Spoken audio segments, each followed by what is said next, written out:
Well, the sirens have been going off, and they just shut down a little bit.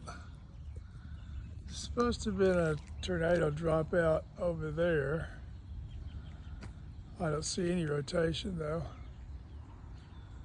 And back over here, if you can look, that's kind of a gust front. Supposedly that's got about 70 or 80 mile-an-hour winds in it. I don't believe it, but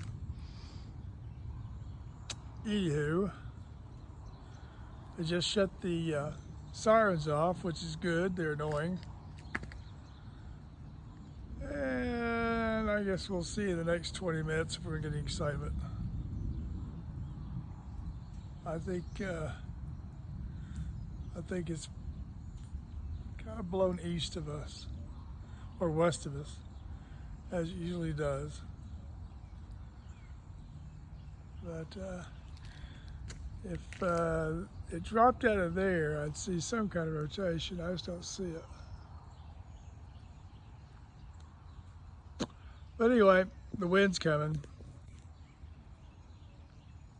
We'll take it from there. I better get the garbage cans put up.